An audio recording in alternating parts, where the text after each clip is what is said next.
sidoo kale dhammaan ciidanku waxaan ku ballanay in awdhiig la isugu imaano usbuuc kadib ballantiina waad ka dhabayseen insha Allah waxaan rajaynayaa meelo badan oo kale inaan ku sii ballami doono Allahu akbar Soomaaliya halkan waa bartamaha buundada degmada Awdheegle ee gobolka Shabeellada Hoose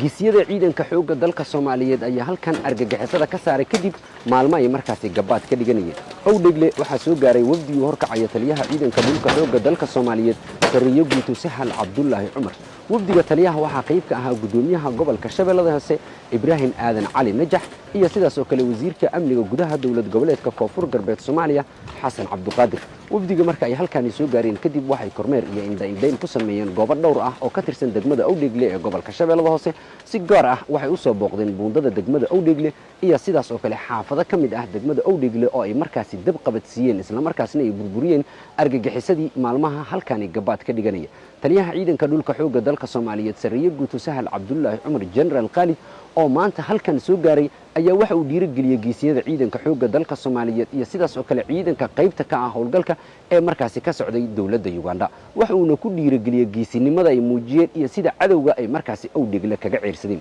moraalkaad hayseen saad maxay ahayd maalinkii dhaweytaad noo soo dhaweyseen waan arkaynay maxay ahayd waxaad ku dhigi doontaan cadawga laakiin dhibaatada jirta godadkii uu sii faarujiyay uu sii cararay sidoo kale dhammaan ciidanku waxaan ku ballanay in Awdheegle isugu imaano usbuuc kadib ballantiina waad ka dhabayseen insha Allah waxaan rajaynayaa meelo badan oo kale inaan ku sii ballami doono intaasi kadib wafdiga warkacaya taliyaha ciidanka dhulka xoogga dalka Soomaaliyeed Sariyo Guuto Sahal Cabdullaahi Cumar General Khalid ayaa kulan gaar ah waxay la qaateen odayaasha degmada Awdheegle waxayna kala hadleen sidii degmadani nabad loogu soo dabaali lahaa iyo sidii markaasi loo dhisi lahaa kaabayaasha dhaqaale ee argagixisada burburiyeen